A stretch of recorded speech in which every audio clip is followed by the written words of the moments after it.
Ouvrons notre Bible au livre de 1 Samuel 27. 1 Samuel 27. Détruire l'ennemi de l'intérieur.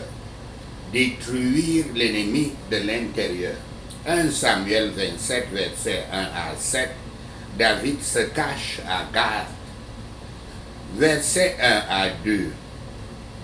David vient de se libérer de la poursuite persistante de Saul. Au chapitre 26, verset 21. Mais il sait que ce ne sera qu'une question de temps avant que Saul renouvelle la chasse à l'homme. Jusqu'à ce point, David a été confiant et fidèle, comme nous le voyons au chapitre 24, verset 15, 26, verset 23 et 24. Et Abigail a confirmé ses qualités au chapitre 25, verset 28 à 29. Le changement de cœur de David n'est pas expliqué comme nous le voyons. Verset 3 à 4. Achish, fils de Mao, était roi de Gath, chez qui David fuit 2 fois. Il avait régné 50 ans environ en raison de son bon caractère de paix et d'hospitalité. Il avait survécu à ses contemporains, y compris David. Le nom de la mère de Salomon, Macha, qui est identique à Maosh, est liée à Achish, comme nous le voyons dans 1 Chronique 3, verset 2 et 2 Samuel 3, verset 3. Quant à l'extérieur, il y a des combats, et à l'intérieur, il y a des peurs. L'incrédulité est un péché qui attaque facilement même les bonnes personnes. Et il est difficile d'éliminer ces combats et ces peurs. La prière à dire est: Seigneur Yahweh, augmente ma foi. Si David veut surtout cesser de s'inquiéter de Saul, on peut dire qu'il réussit. Après avoir arrangé avec le roi Achish à vivre dans le territoire des Philistins, David n'a plus à s'inquiéter de Saul. Cependant, le déménagement créera bientôt d'autres problèmes. Verset 6. David était caché parmi les Philistins avant, au chapitre 21, versets 10 à 15. Il avait survécu, mais avait laissé la ville étant perçu comme un fou, bavant et négligent. Cette fois, il n'est pas seul. Il a 600 hommes avec leurs épouses et leurs familles et ces deux femmes. Au début, leur hébergement semblait idéal. Achish donne à David la ville de Ziklag, où réside son groupe. Ziklag est à environ 25 miles de Gath, et Achish ne sera pas au courant des activités de David. Nous pourrions être gênés de penser que la parole d'un Philistin a plus de poids que la parole d'un Israélite, et que la ville de Gath soit un lieu de refuge pour un homme bon, lorsque les villes d'Israël lui refusent une demeure sûre. Nous devons comprendre que la nation d'Israël n'avait été ni sainte ni juste pour une longue période. Ce qui devrait nous empêcher de surestimer le terme nation élue de Dieu. Les Ziphites qui trahissent à plusieurs reprises David étaient des Judéens. L'Israël biblique n'est pas une nation sainte et juste, sachez-le. C'est une nation pécheresse. Yahweh voulait qu'il le soit, que Israël soit une nation juste et sainte. Malheureusement, les Israélites n'avaient pas été parfaits. David a gagné dans une colonie confortable à Ziklag, non seulement à distance de Gath, mais en bordure d'Israël, où il pouvait maintenir une correspondance avec les Israélites, ses compatriotes. Parmi tous vos ennemis,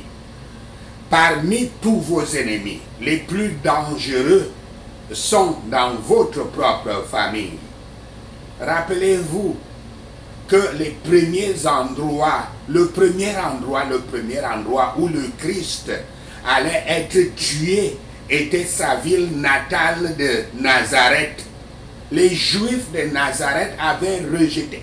Quand on parle des Juifs de Nazareth, depuis son enfance jusqu'à son ministère à 30 ans, voici les gens avec qui notre Seigneur Yahshua priait, il intervenait même depuis l'âge de 12 ans, il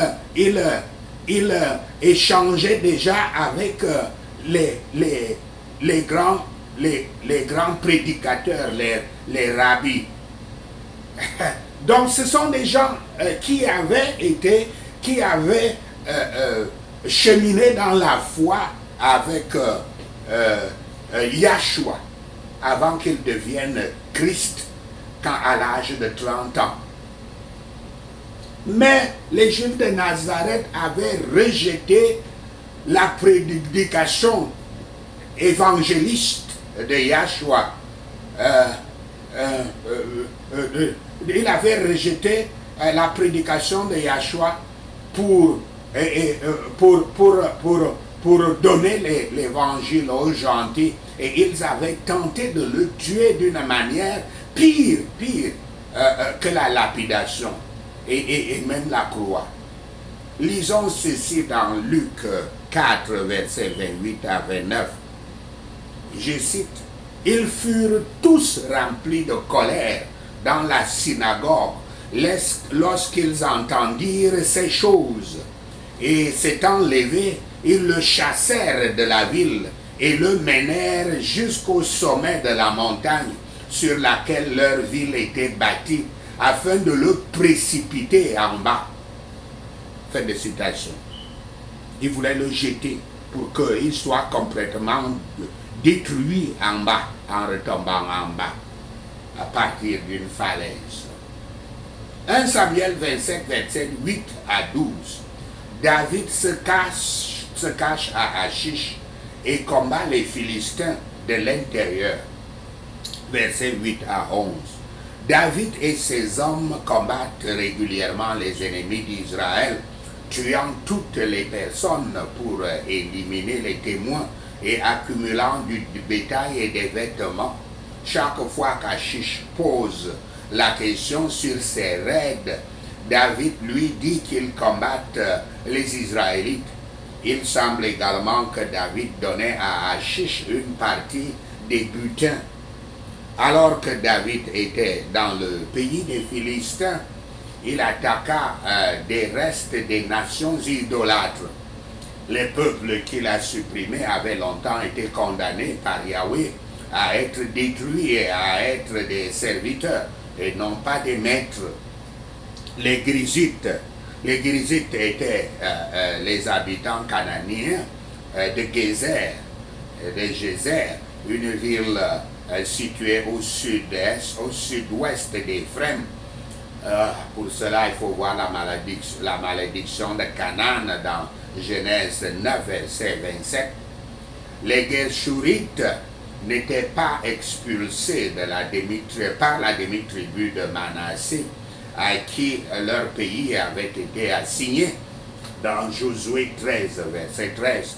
Et ils étaient encore gouvernés par un roi indépendant pendant le règne de David, qui épousa d'ailleurs la fille de Talmaï, Achish, un autre nom pour Achish, roi de Gath, ou encore appelé Geshur. Les Amalécites furent les premiers ennemis d'Israël que Israël rencontra après la traversée de la mer Rouge. Il est souvent sage d'éviter la vie publique. Il est souvent sage d'éviter l'opinion du public.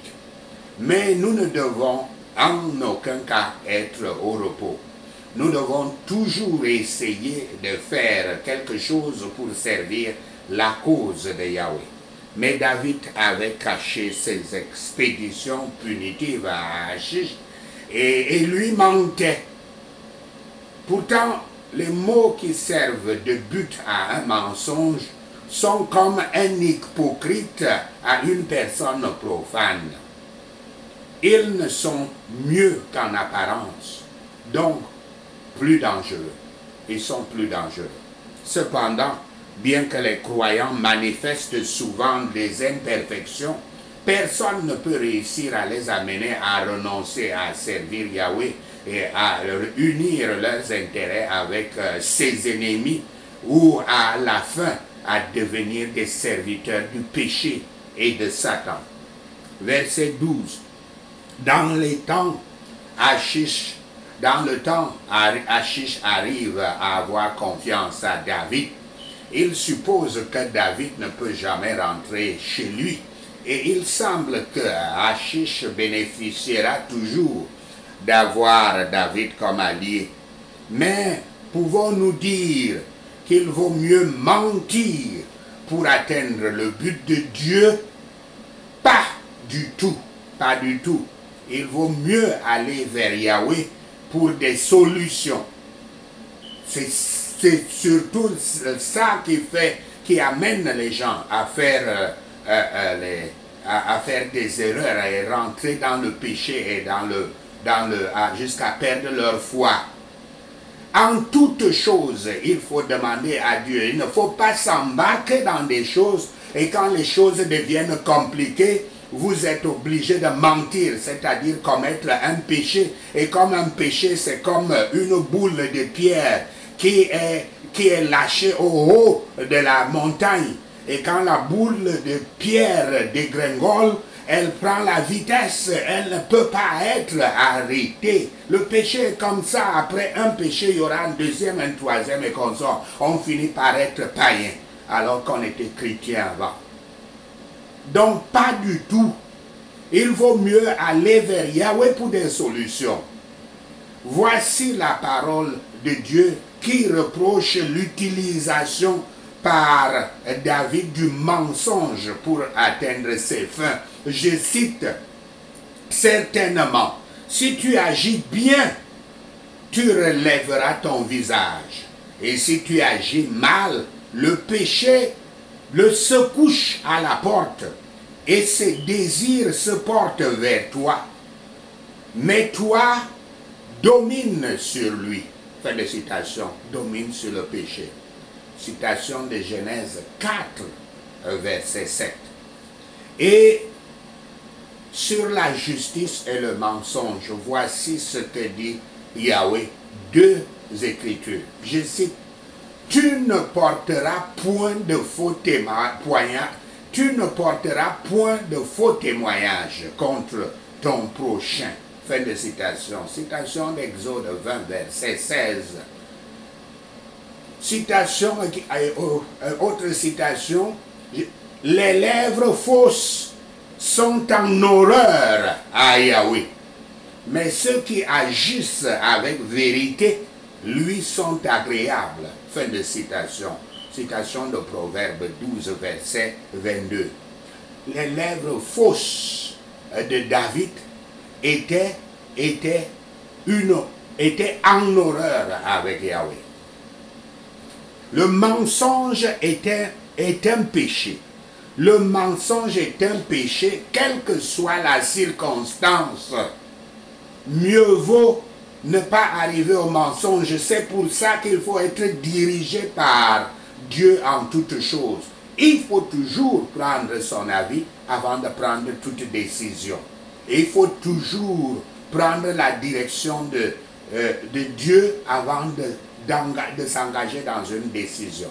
Avant même d'aller en pays philistin pour se cacher en utilisant son intelligence humaine, David devait demander systématiquement à Yahweh.